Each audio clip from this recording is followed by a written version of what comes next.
come up with these like little mantras when I'm in the zone of feeling creative or inspired or down on my creativity. And one of them this week was like, I'm not less. I'm not here to be less for you. That's the tough love I really need to hear. Hello, Hayes. I'm coming out with my first cookbook this fall. No, but I am a person who thinks everyone's disappointed in me. Whoa. But the pressure to amp up for its launch is... How have you managed the stress of that?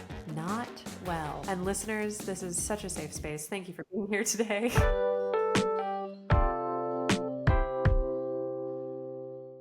Hello, hazelnuts, and welcome back to the show. Today, I am joined by a new friend, Justine Doiron, who you may recognize from the internet as Justine Snacks. Justine and I met earlier this winter online, and then shortly thereafter, she was going to be in LA for work, so we decided to get together. And I, being the person who lives in LA, was in charge of figuring out what we were going to do. I gave her a bunch of options, and we decided to go for a hike, because that's what you do when you're in LA. And I gave her the wrong location. Just picture this, like we hadn't met before and I had gave her an address to meet for the hike and I was at a completely different address and it ended up only being like a 6-minute problem. But you know, when you're meeting someone for the first time, new friend, you're a little anxious. You want it to go well. You definitely don't want to give them the wrong address. I would add another little side note here, which is I was way more out of breath than I was expecting. Like usually when I hike, I'm hiking with someone like my husband or with someone I know really well where I'm not talking the whole time. But when you're hanging out with someone for the first time, getting to know each other,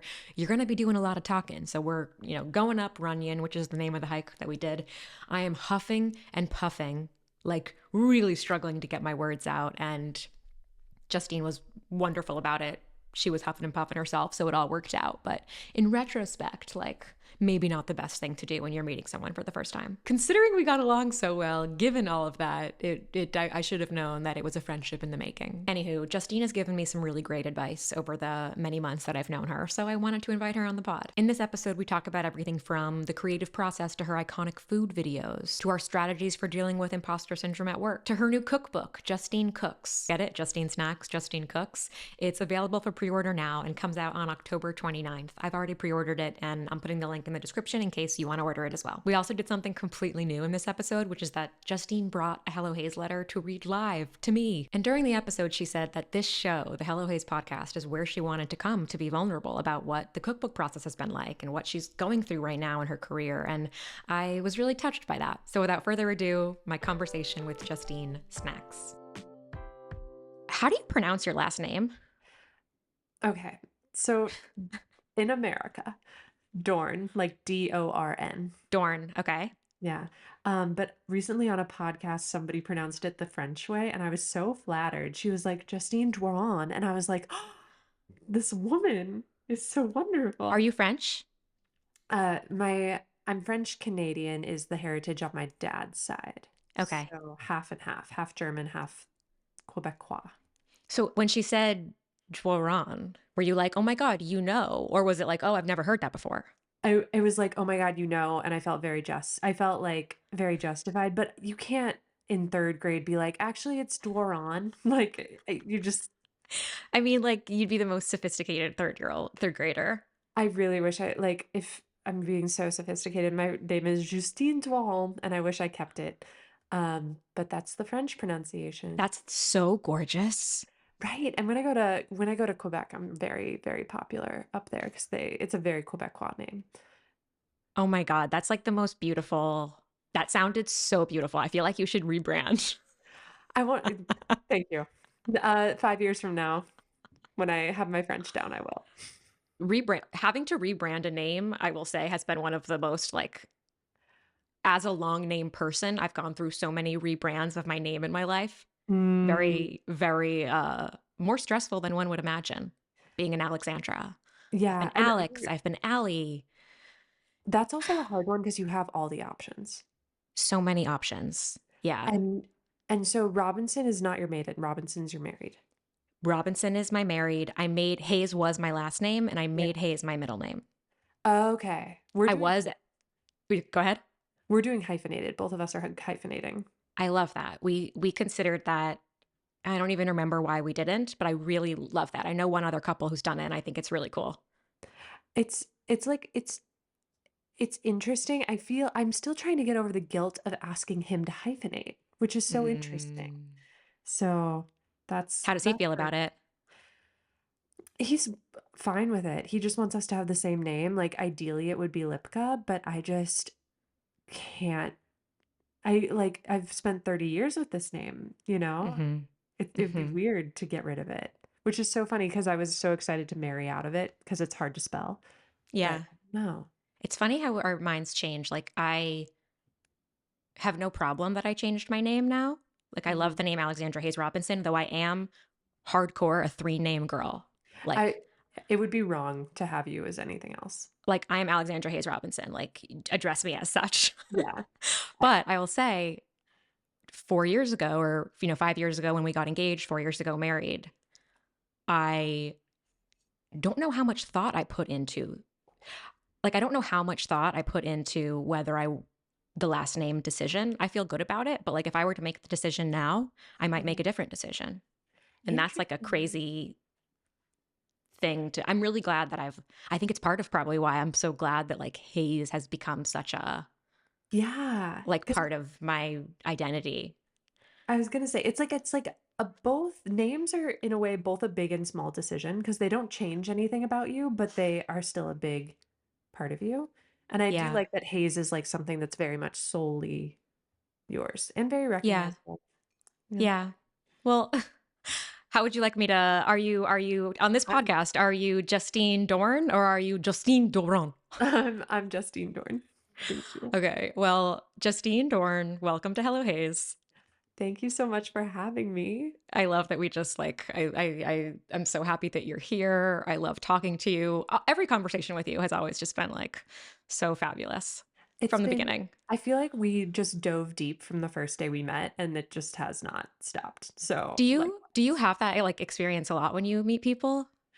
It depends on the person. I feel like Yeah. I always will have a wall up for the first bit of it, but and it's kind of to feel out if somebody else how quickly they'll let their wall down. So I kind of I'll dip into vulnerable categories and learn pretty quickly if someone's fair game for that Mm. or if they'd rather keep it surface level.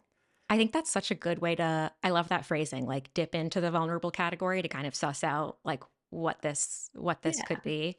Such like a Yeah. low stakes way to see how you two are going to get along. And also like if you're jiving, usually that just happens naturally, so it's not like something I'm seeking out, but it's definitely like protects them, protects me because when you're meeting somebody, it's all about like if you click, you know. Yeah, totally. I saw something on your Instagram the other day that I wasn't planning on asking you about this, but as soon as I saw, I realized I must, and that is you are making your own wedding cake for your wedding. I am. I'm making 4. Dude, tell me why.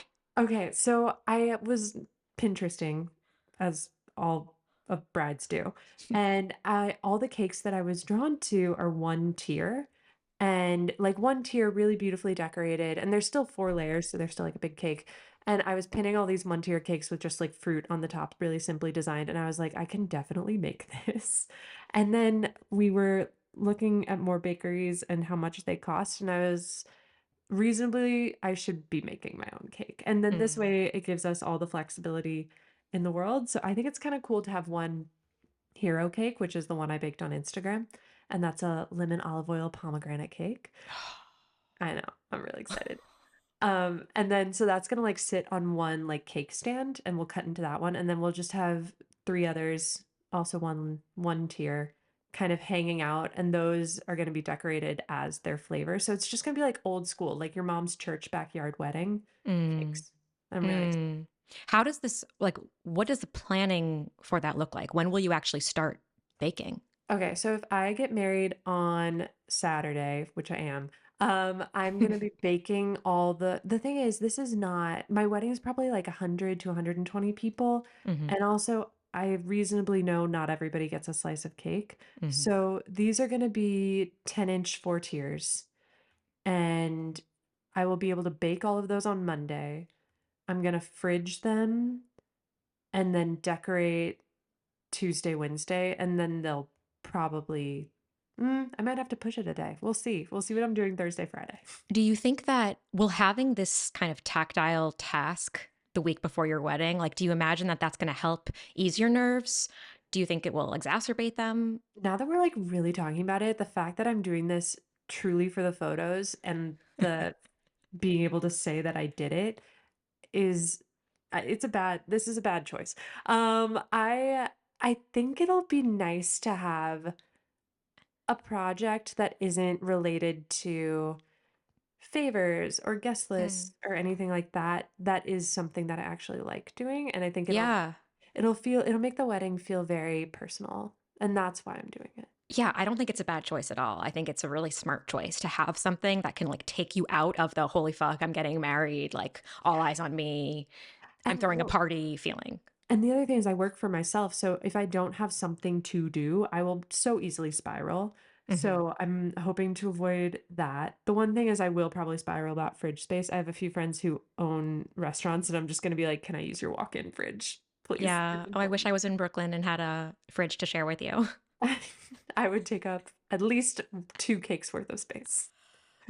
I did my own makeup for my wedding, which it was COVID, so like had Mhm. to, but I always thought that that was really it's like become a cool thing that I feel like I can say Yeah. how many brides do their own makeup at their wedding. Maybe tons and maybe I'm not that special, but making your own wedding cake is like exponentially cooler. So even if it does end up being stressful to have that story, I feel like is a win. I haven't read there's a Vogue article that came out recently that was like, "The bride made her own cake," and I haven't read it, but I really need to go and investigate what type of cake she made. Well, 'Cause I mean, a lemon, you said lemon olive oil pomegranate. that's our main one. The lemon olive oil cake at is it a lemon olive oil or is it just no, I'm going to completely butcher this. The olive oil soft serve at Lilia is one of my favorite desserts of all time. So good. Just made me think of that. They nail the gelato. Nisi also nails the gelato. And Oh, so yummy. I hate when restaurants usually serve ice cream because I'm like, oh, this is such a cop out, but that Hmm. one is just so good. So delicious. So good. Um, so one of the things that I love and admire and like really envy about you is like you do some things that are really hard to do, from composing these beautifully filmed and lighted short videos, but also narrating them and telling these stories, or even if it's not a story, doing your voiceovers in a way that's just, it all feels so effortless. Yet I know how much time and skill goes into these. And I'm, I feel like everybody loves food videos. Like it's one of the most popular content formats. And yet we don't really know what goes into one like yours. And I'd love to just hear like what goes into a Justine Snacks video. And I'll let you answer that however you Ooh, do. interesting. Okay. So first, thank you. That means a lot. Everybody, you have no perspective on your own work, so hearing it from somebody else's point of view is always incredibly flattering. So I appreciate it. And everybody asks me my typical day, but nobody asks me my process. So Mm, let's talk A let's to talk Z. process, baby. Yeah, so I usually have a rolling idea of foods I want to make based on the season, which is why whenever people are like, "Oh, you can bank content," I'm like, "No, I can't," because if the peas aren't at the market, the peas aren't at the market. And depending on the recipe, I also have like an overviewing like thesis of either the jokes I want to make, if they're cheesy or not, or like the story I want to tell or the structure of the video that I want to make. And from there, it's such a calm process. Like whenever people want to shadow me, I'm like, it's pretty we're I've learned on the job, but it's pretty chill. So I don't pre-plan my steps. So the person who was shadowing was asking me, she was like, "Do you like storyboard or anything?" And I kind of just want people to feel like they're in the kitchen with me. So it's just me, 2 rolls of tape, an iPhone, and I kind of let 2 rolls of tape. 2 rolls of tape to prop up my iPhone. I didn't clarify that. Oh my gosh. I'm realizing your audience has like probably not seen my videos. My videos are usually on a side. I think that they definitely have, but Oh, still. okay. My videos are usually on a side angle, but to get that side angle, I put my phone in the middle of a piece of duct tape. It used to be my best kept secret. Now everybody knows. And I highly recommend it for any content creators. Just saying. So I kind of start cooking and then we've talked about this a million times before. I get really visually inspired by the beauty in things, so I just Mm, let the food direct the shots. So if the mm, kale looks really pretty in this light, then I switch the tripod so I can capture that. If and I'm like waxing all romantic about a social media video, but it is like little stuff like that that just makes me happy and Mm. gives me a lot of fulfillment in my work. So So it's if very intuitive that like it sounds like it's your intuition is guiding a lot of this and your eye, your taste. Yeah, and what's funny is I've usually tested a recipe once before I cook it on camera, so I have an idea of how it's going to plate. But the beauty of food is it's always different, and like your stove is always behaving differently, and sometimes you're simmering something for at a higher simmer than the time you tested it. So it's kind of fun to see the food reveal itself into what it wants to look like. It's cool. Mm, that's such a beautiful, interesting thing to say. Okay, so you film, you let the food talk to you, you let the film dictate what you're going to film, and then what? Yeah. Okay, so then I will say the finale shots, like I call them finale shots, but those are the most important because I also I know the gist of the middle of a video doesn't have to be the most beautiful, but if the food at the end on the plate doesn't look good, then you're SOL. So the final shots do take me like 20 to 30 minutes, and that's plating, replating, reheating the food. It's just food styling, and I think a lot of people um, don't see that or don't recognize that, which they shouldn't, because I was telling another friend, if we're good at our jobs, you, me, any content creator, if a content creator is good at their job, it should look like it took them 5 minutes to film. It should Mm, look effortless.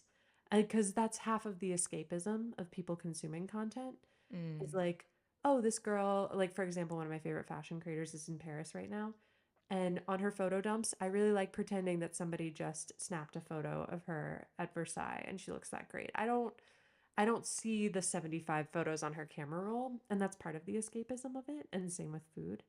So that's why my finale shots take me forever, but they look like I just threw it on a plate, which is which is the point. the thing you say about escapism is really interesting, and I think about this a lot because I also like to escape in the content I consume, in the books Hmm. I read, but I Okay. also love like I also really love learning about people's processes and Oh, like their craft, whether it's in like social media industry or other creative industries. Like I personally really love to hear about the intricate details of how people make the thing they make. And it's a hearing you talk about how like people don't want to see that. Like people don't want to know how many shots I took to get that final one. But like that's actually the part of that's the part of the process actually that I'm most curious about and I would love to observe. okay, so I agree and disagree in the same breath. This is interesting because we are creating in like a certain amount of time and also capturing a certain amount of attention spans. So I'm the same way. Like I want to see a reel of the girl who I'm using the girl in Paris, for example, being like, I spent 7 months trying to find my outfits for this, and then like my suitcase got flagged, and then I'm taking this is how my tripod sets up, and this is who was with me when I was taking these shots for all that. Like I would want to see that too. But do I want to see the blooper reels and all the time? Probably not. And I think that's the same with my content. Like I'm uploading a video tomorrow where I drop the center part of my food processor into the sauce when I'm pouring out the sauce. Like, and that's like a little blip of like imperfection. Um, but it's interesting because also like binging with Babish is a big food content creator, Mm-hmm. and he got a lot of love and accolades because he shows the imperfections in the process. Mm-hmm. So I think being real about the imperfections is something people want to see, but I think There at might the be end like of a time and place for it. yeah, at the end of the day, you still want the prettiest way to showcase your work. I Yeah. don't I know. mean, I guess this is like what we're describing here is kind of the crux of the authenticity battle, which we could call it. Like, do we really For want authenticity or do we want like a edited, censored or not censored, but edited version of authenticity? so, but yeah, I think, oh, okay. I think everybody will tell you they want authenticity because I would say the exact same thing. But, um, but I think, this is tricky. I think everybody would say they would want authenticity, but I think a lot of stuff gets created with smoke and mirrors without us even noticing it, you Mm-hmm. know? And Mm-hmm. then also Mm-hmm. the inauthentic stuff is the stuff that gets Yeah. seen more. Yeah. It's a battle. But like It's a the tricky the world. craft piece, I guess. Ugh, sorry, I just bit my lip. God, I have a fucking canker sore and like I do keep. too. Do you? And it's like it's weird Is it because in I a bad spot? Mine's in a terrible spot. mine's like if I open my mouth too wide. Okay. It's like literally right in the front. Oh, And I'm I sorry. actually made your sweet potato romanesco last night for dinner, which is my favorite dish of yours. Is Delish. that That's what a it's good called? one. The red lentil. Yeah. Oh, so good. It's my favorite. Like it is my favorite dish. But we Makes me made it so last happy. night and it was so hot and I like my canker sore's right here and I had to eat it on the left side of my mouth. Oh, Anyway, that's the TMI. worst spot. Oh Um, yeah. Sorry to your editor. editor is me. Oh yeah. Oh God. What was I saying? Like I've always been really drawn to like craft podcasts. Like the long form podcast, Mhm. Rest in Peace, was always one of my favorite podcasts. They talk to journalists and writers and directors about their craft, which is part of what inspired me to invite people on the show here. And Oh no, I love it.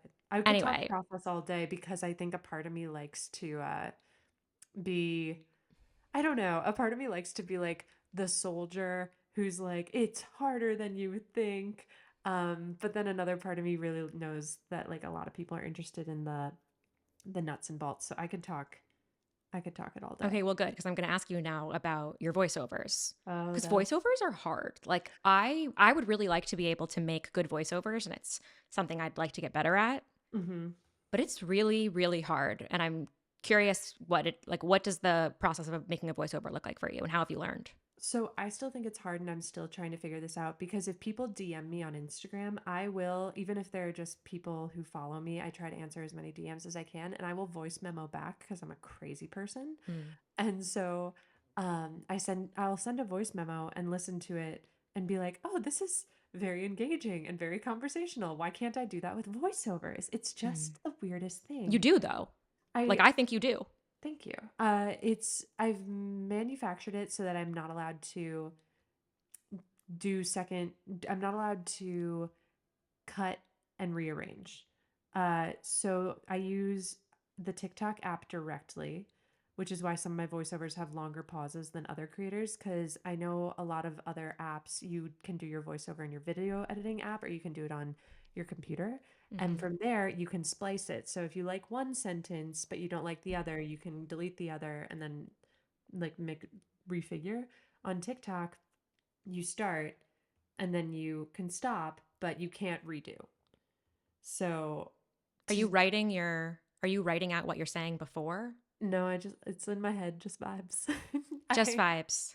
just vibes and I always have a thesis. So for example, I'm trying to pull up like for example, a post I recently did about a pizza. I knew my thesis was somebody asked about the French mother sauces. I want to talk about bechamel, and this gave me the perfect excuse to make a pizza, which doesn't sound like a strong thesis, but that's like the guiding point of the recipe. And then if I'm going stories, I just did uh, green basil with zucchini, and the story there is that while I was reading a cookbook that talked about the transition of fall to winter or of summer to fall. And a huge part of that transition the author was talking about is celebrating the end of summer vegetables and using the last of it. So that story is going to be like, we're getting the last of the basil and the last of the zucchini. And the beautiful part of the transition of the season is still using those, if Mm. that makes sense. What's the difference to you from a story voiceover where you're telling a story to the other kind? Like this was a perfect excuse to make a bechamel. I'm pronouncing it wrong. It's all good. That's another French thing. We were talking earlier about how my last name is technically French, but we use the American pronunciation. Um, so what's interesting is I've stopped doing the stories that I used to do, for a few reasons. One, they were very emotionally taxing, um, and didn't feel completely authentic to what I was trying to accomplish with my work. Mm. I started telling stories because I had a much smaller following. I had nothing to lose. I Mhm. and I felt very drawn to sharing certain parts of my life. Like the stories made sense to me, and they felt like they needed to be shared. And also, I didn't feel like my food was good enough to speak for itself then. Mm. So I was like, I want people to see this video. This pairs better with a story. And now that I've matured as a recipe developer and my main goal is to get people excited about cooking, I feel like stories can sometimes detract from that. So while it would be easier to go back to what I'm quote unquote known for, which is stories, it feels really inauthentic to my brand currently because what happened is TikTok's an app, or most apps are very good at recognizing patterns. And so they started recognizing the pattern of I always tell stories with food. And so they rewarded that content. And what it did was it made me feel like every single video had to have a story instead of me just saying, this is a recipe I'm very excited about. And um and that led to me telling some really bad stories and like saying rambly things because I was just trying to pull something out of my Mhm. head that was inspiring or creative or applicable. And audiences are smart. After a few of those times, like if I wasn't feeling authentic, they could probably sense it. Yeah. And so I started to slowly retrain my audience to expect interesting food information from me, funny, lighthearted, engaging conversational stories, but mostly about like why the recipe is valuable and like maybe tidbits about my life and what led to that recipe or like the inspiration behind it. Yeah. But it's been a transition, I'm not going to lie. Like I think we chatted about it. It's it's easy to want to dip into what you know works. And I'm still struggling with it because it's also I also stopped a bit because it was to protect myself. Like it's easier to hide in that way. I don't know. Rambly. I'm It's sorry. easier. Tell me, you're not rambling at all. You're not rambling at all. It's really interesting. What do you mean by it's easier? It's easier to hide in which version are you saying? It's easier to hide when I'm just presenting a recipe. Mm. Because you will always get a bit of my personality with every video. Like I could never not do that because I do find videos that are just like here's how to make cav- capitelli.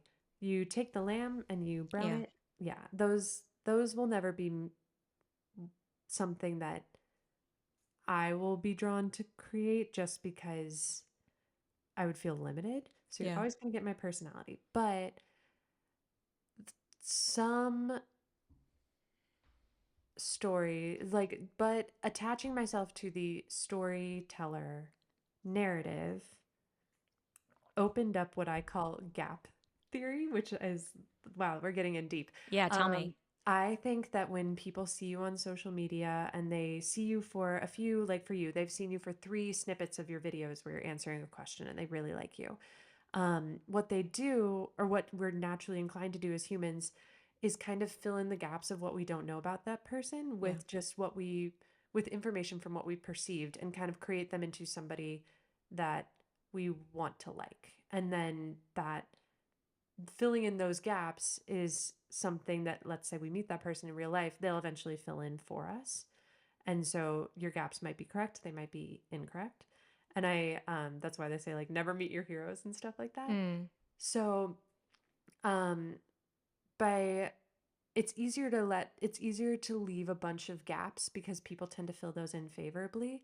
And the more I chat, the more I yap, the more I talk, Be I am authentic, I quote. am Yeah. yeah, I am filling in those gaps, and so it just leaves you more vulnerable for people to make judgments.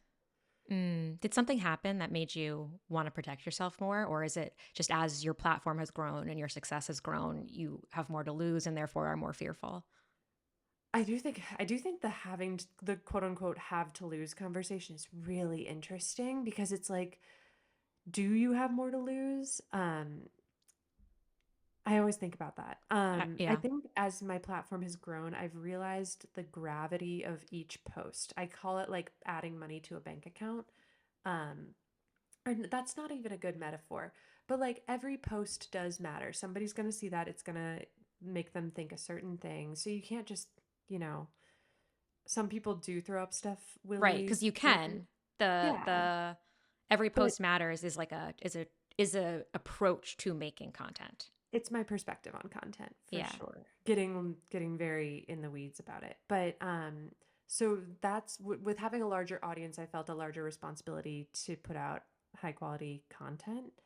Um, but the thing that sparked this I think the thing that sparked this need to protect is yeah, the comments that I don't care about the comments that aren't in my space. Hmm. Because, like, that's always like, if they're outside of your space, they're not trying to hurt you, they're just trying to unload their thoughts. But the comments in my space, Are you referring to like off-platform comments, like on Reddit or such, versus under Reddit, your video? Okay. Discord, all that stuff, like, I'll let them have that space. I've learned to live with that. Um, I've also learned to block Reddit on all of my platforms because you'll never, of Dude, course. like I always think that, one of my goals is to be an author. And should I ever be so lucky to write a book one day? Mhm. No, I will write a book one day, but when that time comes, like I will have to block Goodreads. Like I could Oh, spend all the money on therapy as I possibly can and still need to have some literal blockers up to protect myself. So I could well, what's interesting is, like, and I've left my share of three-star reviews because I'm a horrible person, but, like, that platform is designed for harsh criticism, which is like, yeah. ugh, I could not imagine. And, like, I was doing a quick Google, and stumbled upon something I just, like, didn't need to see, so I protected myself from Mm, that. But it's the comments with people in your space that I was like, "You don't deserve this yeah. access to me." Mm. So, that's what started the fear. And again, it's, I I come up with these, like, little mantras when I'm particularly in the zone of feeling creative or inspired or down on my creativity, and one of them this week was like, "I'm not less." Like, I'm not here to be less for you. And so I'm working on that I'm not here to be less for you. I really love that. And it's a daily reminder. Like for it's no, sure. I think, I mean, I'm guessing here, but I imagine that like no matter how successful you are or how many people are validating you, telling you that what you're doing is good, like it's still really scary. It's scary every time that you share something. I get scared every night before a podcast goes out. And like I've only published 25 podcast episodes. Like I feel this way about any time I've published a Substack. Like when you share a piece of yourself, Mhm. there is fear before every time. Like, is this going to be the one when everyone changes their mind about me? That and also, like, I will tell people it never goes away. Yeah. Maybe another creator might feel differently, but it never goes away. Yeah. Yeah. I Um, also Go oh, go ahead. ahead. No, you. Oh, I was gonna say, I wish, I want to talk to a psychologist about why the bolstering good comments never stick in your brain the same way the negative ones do. It's Mm. so it's so interesting, but Yeah, I mean, that's our what I'm brains working on. just like, I think our brains are more hardwired for negativity. So Evolution. it's like yeah, evolution. I don't know. I'd be curious to hear what the actual like neuroscientists definition explanation of that is, but it's hard. It's really hard. Yeah. Um, I want to talk to you about your cookbook. I'd love to talk about my cookbook. So your cookbook's coming out like very, very soon. I feel like when I first met you, it was still 6, 8 months away, and now it's next month. 7 weeks, baby. Dude, that's Yeah. crazy. How are you The feeling about it?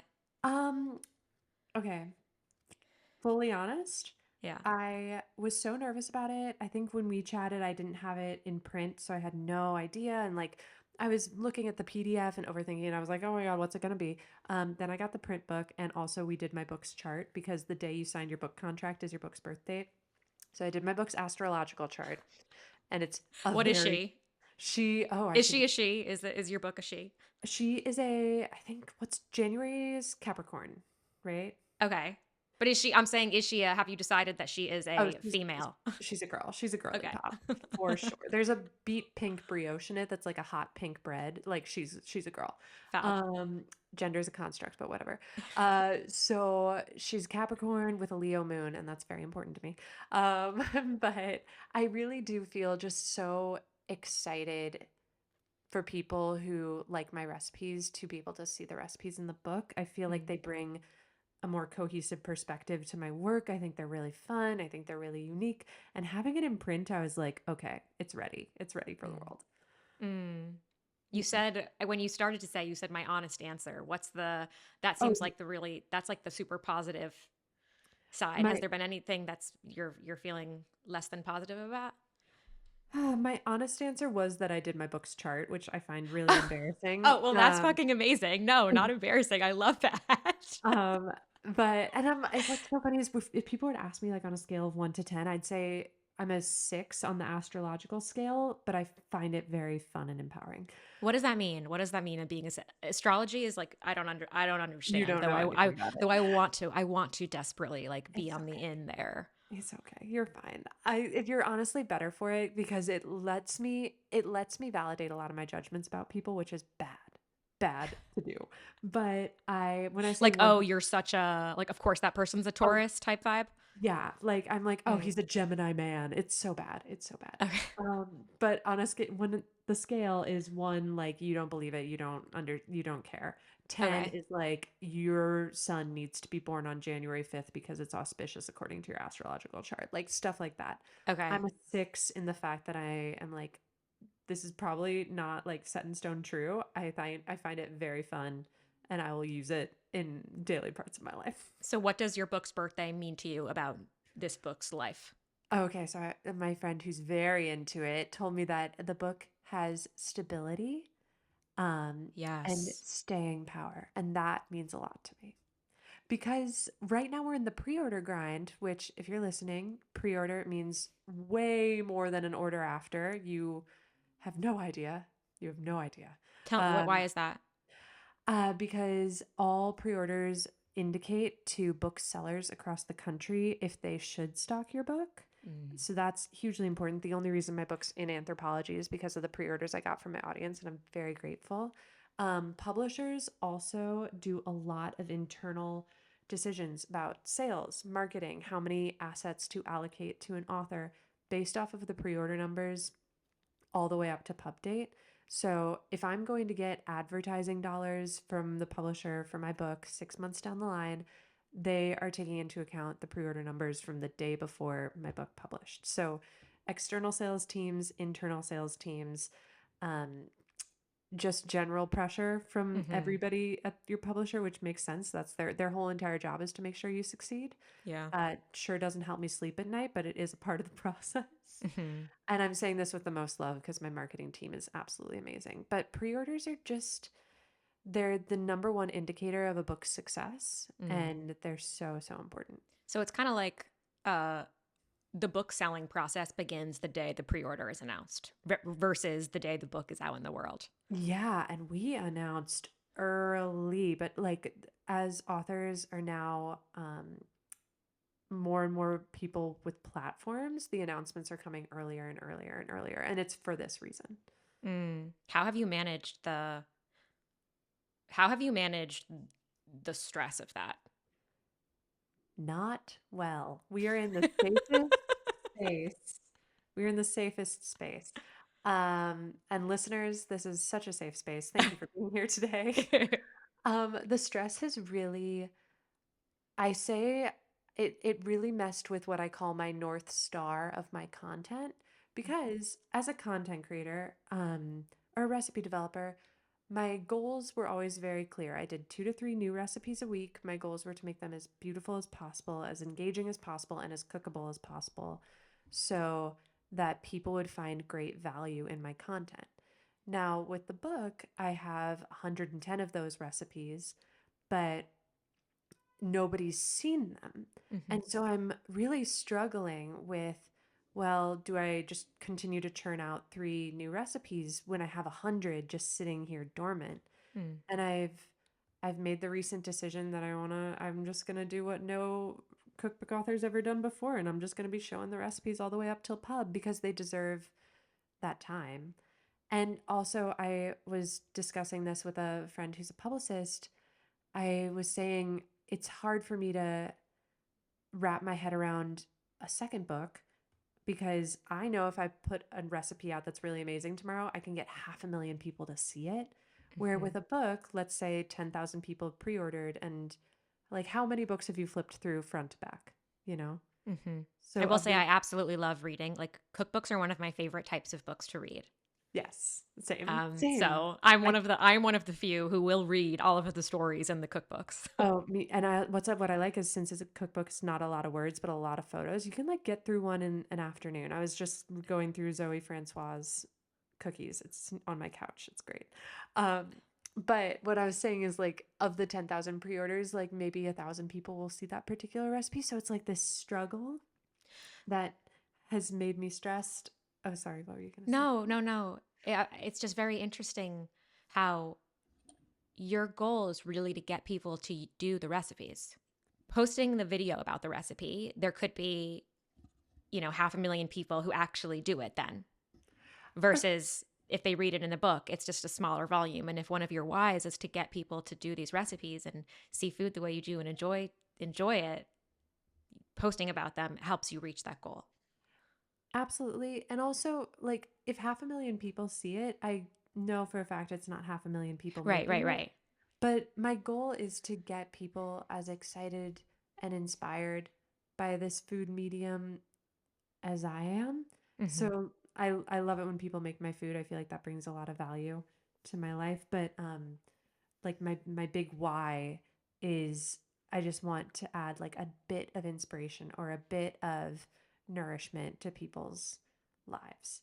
Mm, And the pressure of pre-orders has been hard because yeah. all you hear for 6 months is you could be doing more and Mm, it's hard and I'm like I can be doing more, but what am I supposed to do? yeah. You know? It's really hard, especially, I mean, you do a lot. You do a lot. And even if you didn't do a lot, like you are enough as you are. And it's very hard Thank you. to be, up against the opposite day in and day out with real career stakes. And those stakes can feel very high. Yeah. And everybody goes through that though. Is like there's so much of your self-worth tied into what you do even though we say that there isn't. Hmm. Um so it's not even in just this industry. The stakes No, always feel a little bit high when your ego's involved. totally. Or when you've been working on, like when you have a big project that you've been working on or working for a promotion, or Yeah. when you're working on something that matters to you and you want it to be received well and you want all of the stakeholders who are involved to be happy that they're involved, to be Oh, proud, to be yeah. pleased with the outcome. It's hard no matter where you work. Yeah. I think about movies all the time because like movies have so many people involved. Yeah. Luckily that like my team was pretty big but still small because it's a book. And Yeah. it's just like you don't want to let anybody down. You don't want to let anybody down. And it, I struggle. This is like, I was with a friend recently. I made a podcast episode about this a few weeks ago about how I went to this event by myself and I was very nervous. And if hazelnuts will know the episode that I'm referring to, but she and I were chatting at the cocktail party before. And I was like, we were saying something and I was describing some of my insecurity. And she's like, are you a person who always thinks everyone's mad at them? Mad at you? And I said, no, but I am a person who thinks everyone's disappointed in me. And it was Whoa. kind of a aha moment for me. And it's particularly challenging when you're working on something and there are other people involved who have either given you an opportunity, maybe someone's given you an opportunity at work, Mhm. um, the beginning of a new job, or like people are believing in you. I'm always scared that um, I'm not gonna. They're gonna realize their belief was wrong. But what my friend said to me then is she's like, I don't think belief actually works that way. I don't think that, like, think about yourself, you, Justine, when Mhm. you have believed in someone or you have, and you can think about the people who are like working on your book with you, like when you've believed in something, when you've said, I want to help with that, I want to help uplift that, like, does the outcome of it or like whether or not that thing reaches its full potential, has that ever changed your belief? Hmm. Like what the things you believe in, the people you believe in, like That's what I very what I realized is like I believe in if I believe in you, I'm going to believe in you, Justine, no matter how many books you sell. yeah. That's a wonderful perspective that also that's where you need the space to step outside of yourself Yeah. to see that, because it's kind of like being afraid of flying. This is a stretch, but stay with me. Is like I'm always very concerned about me going on a plane, Hmm. but I'm not concerned about the 500 other people that I saw also waiting in the airport. And I feel like it's like you can get so wrapped up in the concern about what's going to happen to you in terms of how people are seeing you, what is like being perceived of you, that you don't really put yourself into their shoes. Yeah. Wow. Lauren, 10 out of 10. I know, wasn't that good? So maybe that will, It's super helpful. if it resonates at all.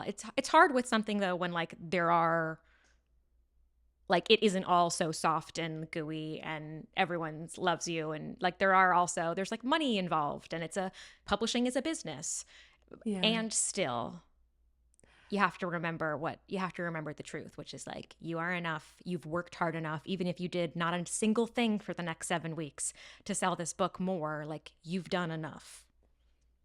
I'm going to take that to the bank. It is so funny how imposter syndrome rears its head in so many different ways. So, like what you were talking about with the disappointment, that's like a form of imposter syndrome. Hmm. And what I'm going through right now is also a form of imposter syndrome. It's just so interesting.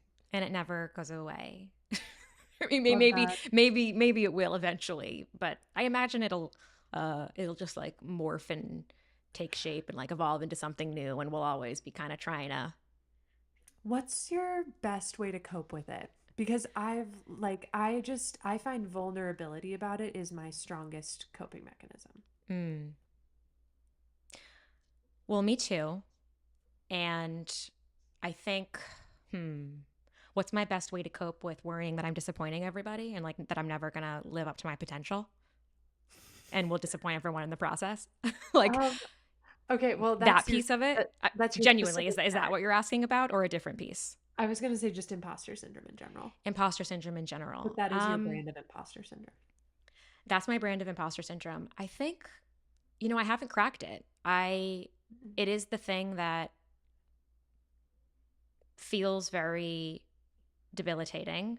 And I try to like be really present with I'm trying to really celebrate like the small wins and the positive things that happen. For example, Mhm. Spotify just like recently allows comments on podcasts. And I don't get a lot of comments on podcasts because how many people are commenting on Spotify? Um, If but I you're got listening one on yesterday. Spotify, comment so that Exactly. we Leave know us you're leave us lots here. of comments. Yesterday, somebody left a comment on my first podcast ever, which was in December. I launched the podcast in December, and then very shortly after had like a major depressive episode and stopped for many months, and now have picked back up as I've gotten my shit together. But someone left a comment and said, like, I recently found you, Hayes, and I wanted to come back to the pod and listen from the beginning, and like seeing how much you've grown and like what you've gone through and how you're starting up again, like you have a fan for life. Ah, And that I bring that up because to kind of combat my imposter syndrome, when something like that happens that's like so pure and generous, mhm, I'm trying to like take that moment to then stop and be like, wow, I'm really proud of myself. mhm. Like, I'm really, really proud of myself. Heck And yeah. I am working really hard. And I am taking care of myself. And I am doing the things I want to do. So it's tricky though, because that's an example of someone else telling me that I'm good. And it's like Mm, trying to find the balance of like, how can I heal my mhm, imposter syndrome really from within? Because right now, I do think that I get a lot of support from others, but I do think we also need support from others. Like none of us are meant to do any of this on our own. mhm, But like, 100%. what's the balance of like needing the support and validation to know that I'm okay and that I'm good versus like what's the healthy balance? I don't really know yet, and is something that scares me quite a bit as I ramp back up. I completely agree. And it's also so interesting because that comment and what you took from it is it also attached to your work.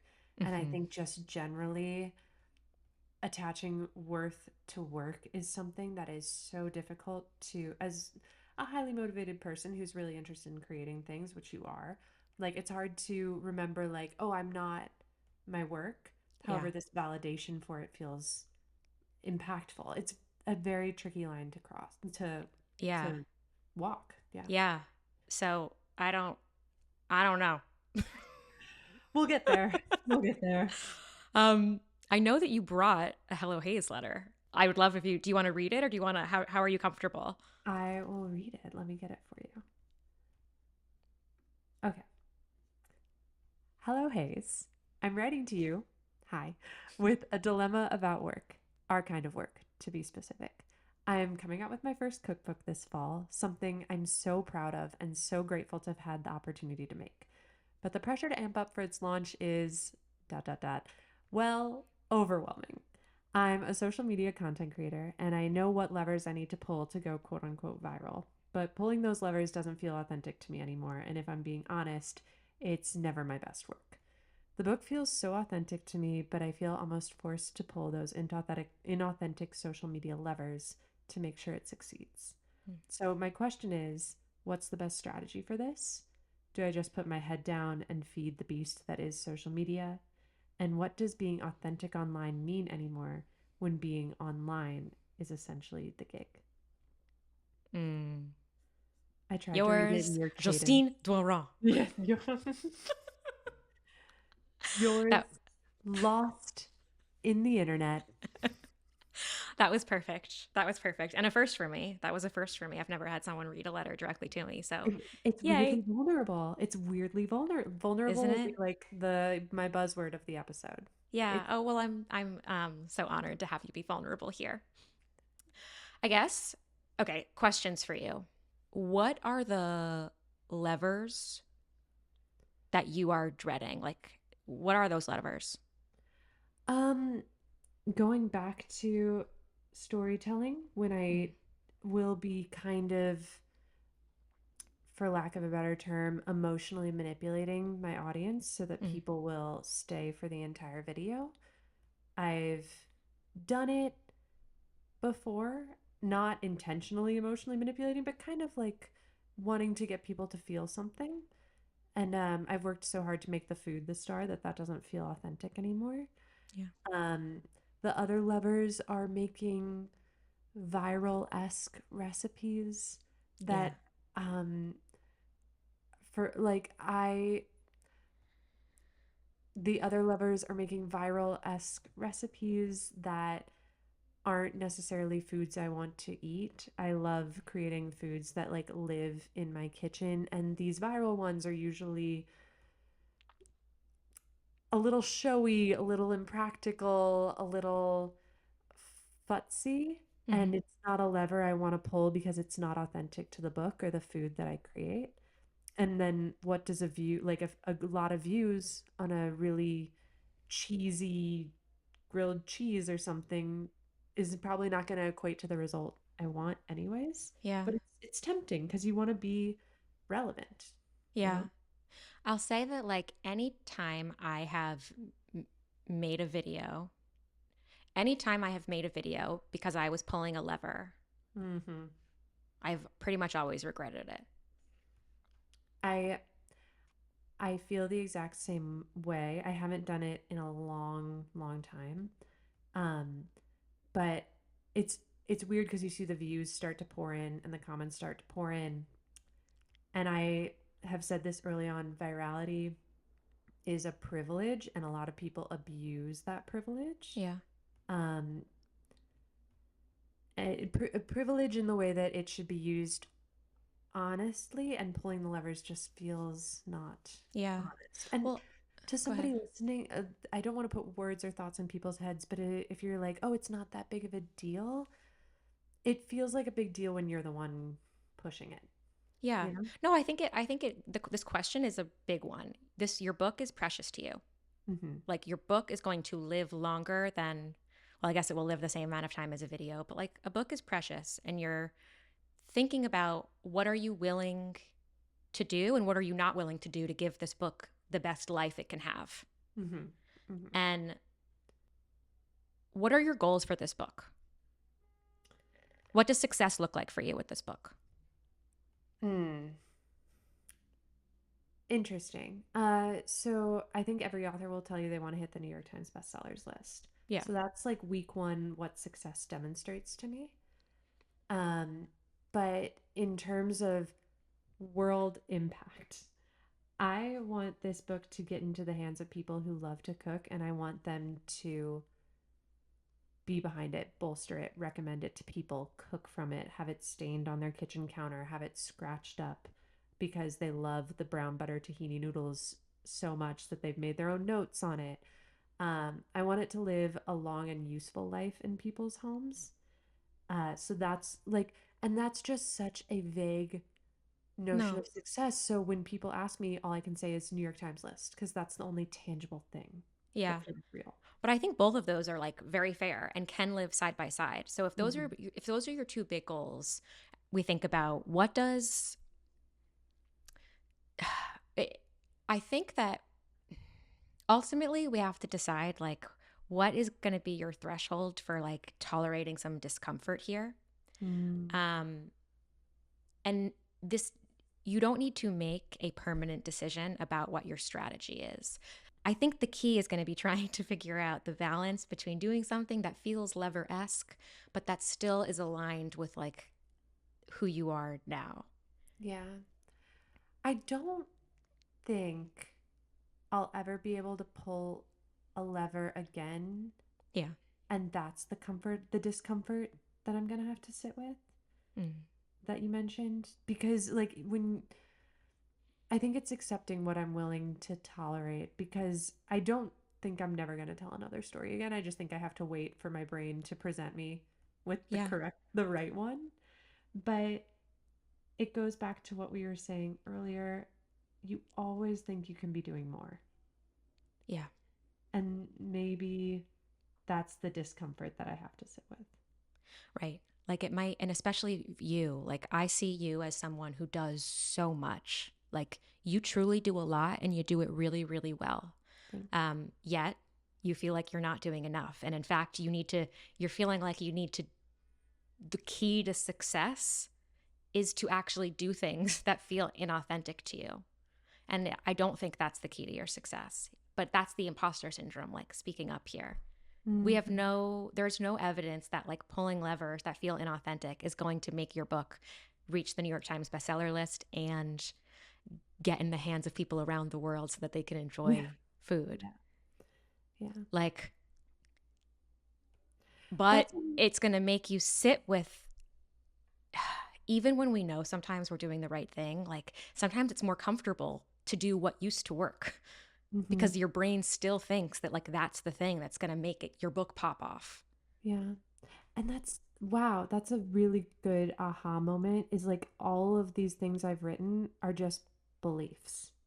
Hmm. Like there's no evidence behind them other than me kind of creating them. Maybe it's a fear mechanism, maybe it's a self-soothing thing to be like, "Oh, well, I have the answer."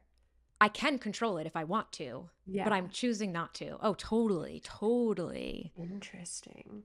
You know, Whew. it kind of reminds me of like I read somewhere once like procrastination. Like when you were younger and you had a test, and if you wait till the night before the test to study, then if you fail the test, you can always say, if I studied more, I would have done better.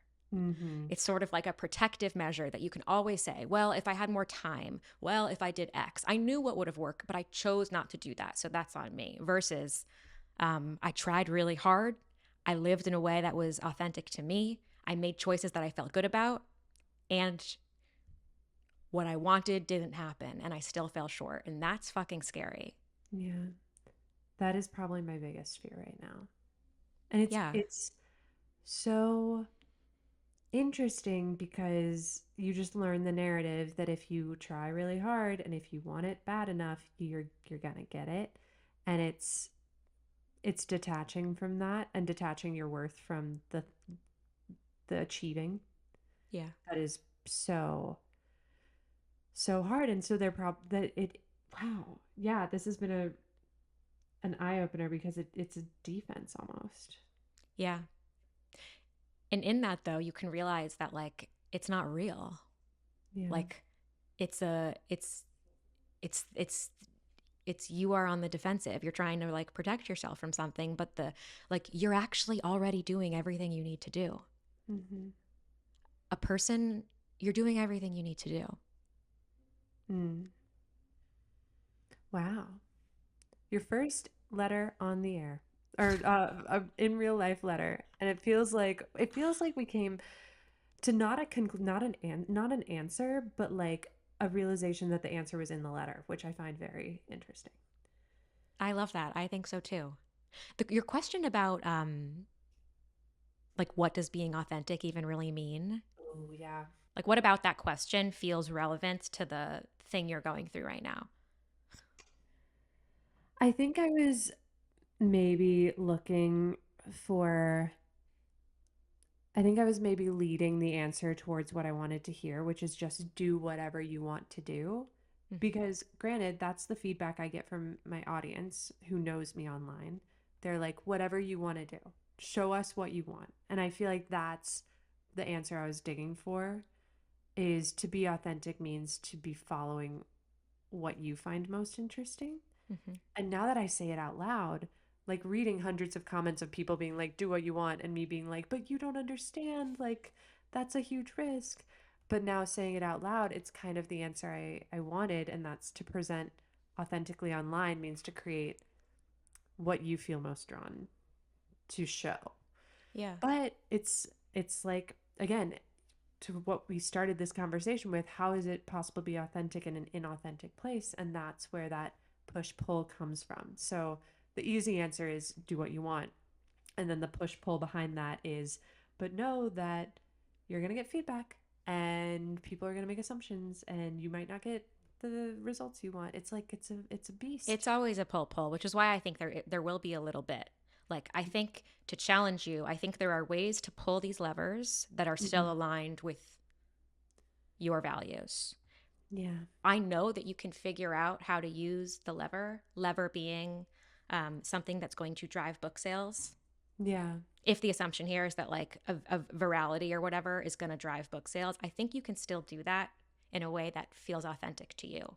You will not do that though by forcing yourself to do something that you dread. I think it will happen naturally. And you have to Mhm. trust that like the levers you are referring to is just you and your skill and your talent and your intuition. The lever is not the grilled cheese video. Yeah. I You think are the lever. I think in our conversation, the best way for me to reframe this is that using the word lever and using that control, like the word lever to me like meant like, oh, I have control over this.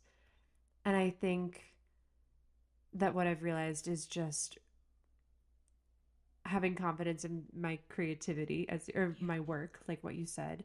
And you call it the lever, but I think I can just call it the foundation Mm, is still there. Because the reason I'm gravitating away from the word lever is even as I wrote it, I was like, that that does not feel authentic to me. Pulling things, manipulating things doesn't feel authentic, but relying on the foundation mm. does. Well, there we go. That's that's it. And thank you. This was really helpful. Oh, I'm so glad. Thank you for sharing with me and with us. Of course. Um, I wanted to get your advice. Oh, I hope it's good.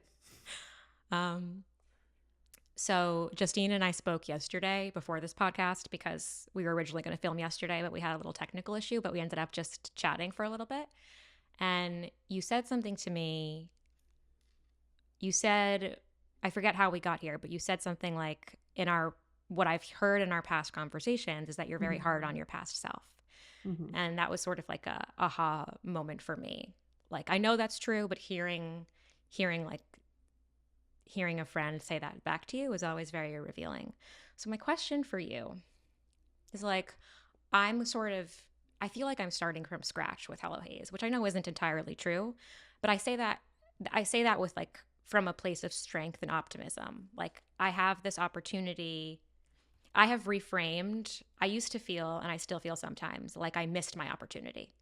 I had an opportunity and I fucked it up. I let it go. I have since come around to realizing like my opportunity awaits me, and I actually have I'm starting fresh now with a new foundation so that I'm prepared to deal with what's ahead in a way that I wasn't quite prepared then. And I'm curious. I admire you in so many ways. Like I look up to you and how you've managed to build Justine Snacks and everything you've done. Like what, as I sort of start again and I'm, working on my podcast and, my dream is to become a writer. I mean, to become an author. So I would like to make that happen, grow my social to help support those dreams. Like, how would you approach this moment for me? Like at the beginning again, so that I can like make this work. So I'm gonna give the hazelnuts a bit of background. We were just chatting about how you use the phrase all the time, starting from scratch Mm. again, and that you don't want to. And I'm sorry, I hope this isn't sharing too much with them. That you No, don't want no. to mess it up, which you just said. And my whole thing with saying that you are so hard on your past self is aligned with the starting from scratch mentality, Mm. because just like you said, like my work and is what I took and interpreted as my foundation. You have a foundation here. Like there are people probably listening who found you in that one summer where Yeah. everything was going wild and everything felt out of control. And so I love and adore your perspective, which is why I came here to get advice from you. And I adore that, like, you've now set up yourself for really great future success.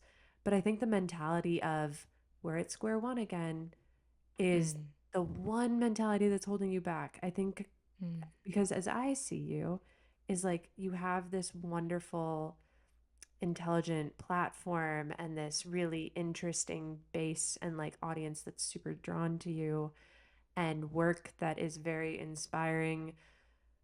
I can't talk about it, but you know what I'm talking about with the Yeah. book. And so I think saying I'm ready to begin again is what I would reframe and say like I'm ready to build upon this even Mm. better. Yeah, that's the tough love I really need to hear. I hope it wasn't too tough. It's No, mostly no, but love. it's like it's mostly love. Tough in the sense of like you're right. This and and it's tough sometimes when it's tough. literally me 10 minutes ago. It's like you're like, "Oh, oh." And it's not even therapy. It's just good conversations with friends. It's It's just so good conversations with friends, and this is why we need each other. yeah. And like thank you so much for having me on again. It's cathartic and I like that we got to do it 2 nights in a row. Likewise, I'm so grateful for you sharing your time with us. Thank you. Of course. Thank you so much for being here. And that's it. Thank you for having me. And we'll chat more after this. Perfect. Hazelnuts, it's me by myself. That was a really fun episode. That was really, really fun. I felt like we got into a great groove there. Thank you, Justine, for coming on. You know, I learned a lot doing that Hello Hazel Letter live. I mean, I think that like when we first started, I think I was like, I felt a little awkward. I've never done that before. And I'm so used to answering letters in like a specific type of way when it's me by myself. I felt like I was maybe like reaching for some of those habits or like strategies. Like, they're not really strategies, but like my intuition guides a lot of the way that I answer questions, but my intuition is honed by the fact that I'm alone, right? Like I'm learning how to do this for the podcast, and I'm learning within the confines of like my little studio set. So actually having someone read me their letter, almost like we're on a live radio show, and have her be there, I felt like I was reaching for some of those habits that like aren't quite applicable when the person is there in front of you. So that was I feel like that might have been a little awkward at first from me, certainly not from her. But then we got into the swing of it, and like I think I got my footing, and I'm so grateful to have someone like Justine on the show to have that first experience. And for her being so vulnerable with us. Like, dude, I can't even imagine the pressure of what it must feel like for your first book to be coming out. Like, God willing, I'll have that experience and I will be, stronger than I am now when the time comes. But man, I appreciate her. I appreciate her unpacking that with me. And I'm glad that she had that. I think that reframe that we got to at the end, from like levers to foundation, and that she actually is already doing all of the things she should be. Um, I think that was really powerful. It was certainly powerful for me to witness, and I'm glad to have been a part of that. To have been a part of that moment, as we said, like, we need each other. We all need each other. We need each other. I certainly need you guys. I'm so grateful for your support and attention, and I hope you have a great I hope you have a great rest of your night or morning or afternoon or wherever it is where you listen. Once we hung up, Justine told me that she listens to the Hello Hayes podcast at night, which is always cool. Like, it's cool that it's a nighttime podcast for her. I if I were a listener of my own podcast, I wonder what time I would be listening to it. Anyway, you let me know in the comments when you listen to the pod. And with that, I'll see you when I see you, which is next week. Bye.